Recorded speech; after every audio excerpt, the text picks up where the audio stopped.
გარკვეულწილად რომ შევადაროთ მთელი ჩვენი სამუშაო პროცესი რაღაცნაირად დამნაშავის ძებნის და აღწერის მაგალითს გავს, რომ გადივართ ველზე, ვეძებთ ვახდენთ იდენტიფიკაციას და ვიღებთ უნიკალურ ანაბეჭდს, როგორც მაგალითად ადამიანის ხელის ანაბეჭდი არის, ხოლო ცხოველების შემთხვევაში ეს დნმ არის. ეს არის სტაფილინი, როგორც იცის კიდევ.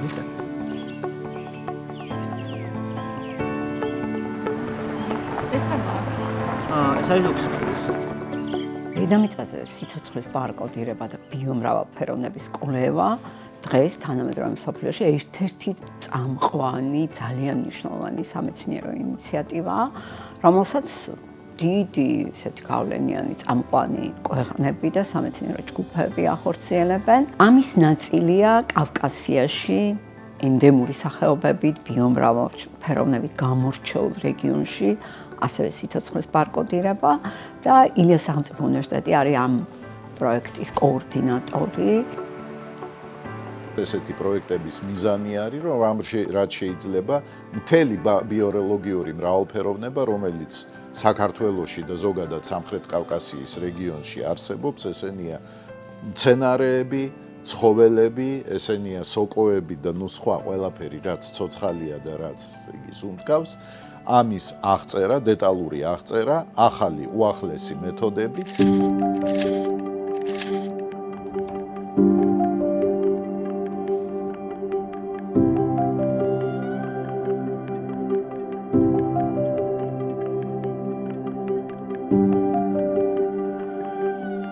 ჩვენი პროექტის ფარგლებში 20,000-ზე მეტი ცხოველისა და მცენარის ეგზემპლარი აღიწერა, შესწავლილი იქნა მათი დნმ-ის თანმიმდევრობები.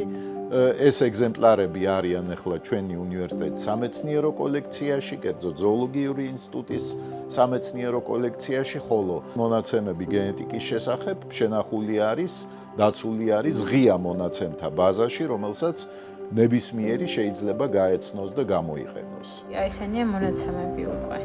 ეს არის ორგანიზმი. ეს არის უკვე უშუალოდ დნმ. ეს არის ესეთი საწყისი მონაცემთა ბაზა, სანამ შემიძლია გავიგო რა ორგანიზმები სად არიან გავრცელებულები, რამდენი არიან გავრცელებულები, როგორი მდგომარეობა აქვთ. სამომავლოდ ეს ინფორმაცია დაგვეხმარება უხერხემლოების შეფასებაში, აი წითელ ნუსხას, რასაც ვეძახით, ასე ვთქვათ, საფრთხის ქვეშ მყოფი ორგანიზმები სადაც ხვდებიან ხოლმე და იმედია ბევრი ორგანიზმი არ მოხვდება ჩვენი საქართველოდან.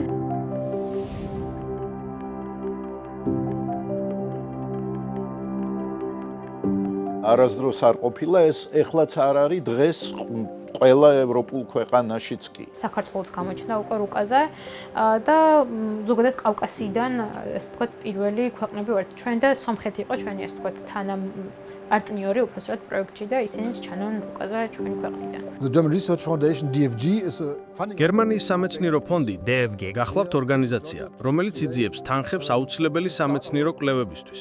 მოხარული ვარ, რომ ამ პროექტში მონაწილეობა მივიღეთ რუსთაველის ფონდთან ერთად და ჩვენი წვლილი შევიტანეთ მსგავსი მასშტაბური იდეის განხორციელებაში. პირველ რიგში ეს ნიშნავს ჩვენი მეცნიერების აღიარებას, რომ ისინი თანამედროვე მსოფლიოში ამ წამყვანი პროექტის სრულფასოვანი წევრები არიან. ეს ნიშნავს ჩვენი ახალგაზრდა პერსონალის, ახალგაზრდა მეცნიერების, სტუდენტების, დოქტორანტების უკვე დიდ საერთაშორისო კონსორციუმში ინტეგრირებას სრულფასოვნად და სხვათა შორის ამ კოოპერაციის უპირველესი შედეგია ის, რომ ილიას უნივერსიტეტში გაიხსნა ერთადერთი ჯერჯერობით გერმანული სამეცნიერო კვლევითი ინსტიტუცია ლაიბნიცის ბიომრავალფეროვნების ცენტრი. ამას აქვს ძალიან დიდი პრაქტიკული მნიშვნელობა ესეთი ტიპის პროექტებს. ინვაზიური სახეობები, აი მაგალითად აზიური ფაროსანა, რომელიც პრობლემას წარმოადგენდა რამოდენიმე წლის წინ ჩვენთან. რეალურად, რა თქმა უნდა, ესეთი სახეობები გაცილებით მეტი არის.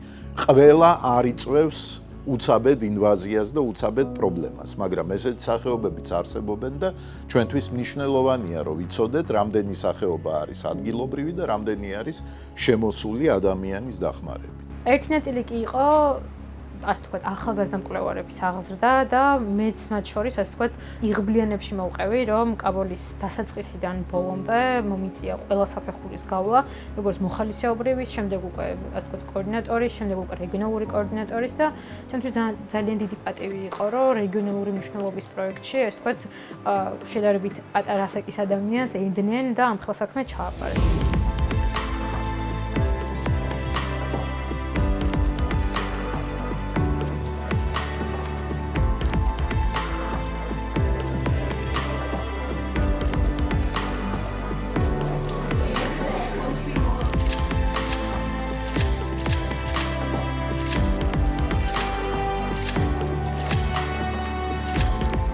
მთელი ეს პროექტი სრულად არის დაფინანსებული დიდი საერთაშორისო დასავლური ფონდების მიერ, მათ შორის არის GIZ-ი, Volkswagen-ი, ევროკავშირის გრანტები და DFG, ეს არის გერმანიის კვლევების საზოგადოება და გერმანიის განათლებისა და მეცნიერების სამინისტრო.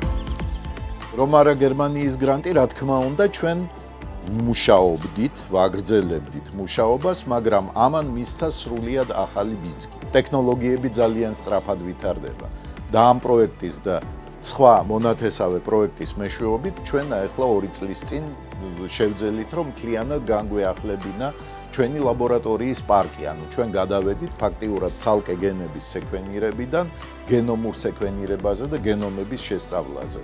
რის გარეშეც წარმოუდგენელი არის, რომ თქვენი ნაშრომი იყოს სერიოზულად აღქმული და სერიოზულად გაზიარებული თქვენი კოლეგების მხრიდან. We started the Kabul project as a corporate. კაბოლის პროექტი გერმანული ინსტიტუციის, ბონის ქონინგის მუზეუმისა და ილიას სახელმწიფო უნივერსიტეტის საერთო იდეაა და მისი მთავარი მიზანი გახლავთ ბიომრავალფეროვნების საერთო პლატფორმის შექმნა კავკასიის რეგიონში და ასევე ქართველი და სომეხი სტუდენტებისთვის ტრეინინგების ჩატარება მათი საერთაშორისო მკვლევრებად ჩამოყალიბების მიზნით.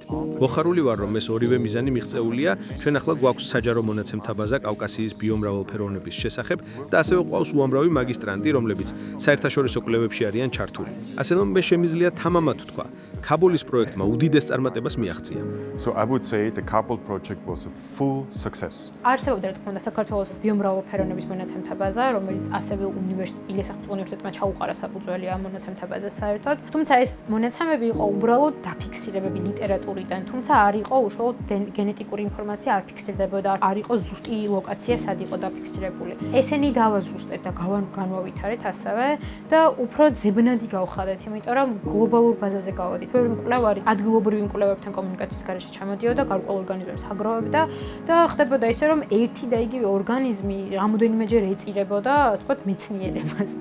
და ამ შემთხვევაში შესაძლებელი გახდა, რომ ეს გარემეცნიერები, რომლებიც უნდათ რომ ჩვენ სახეობებზე იმუშაობენ, ჩვენთან ერთად იმუშაობენ, შეუძლიათ რომ ჩვენ დაგვიკავშირდნენ, ან მონაცემთა ბაზაში ამოწმონ და ნახონ, რომ ეს ორგანიზმები უკვე ფიქსირდება თუ არა მონაცემთა ბაზაში.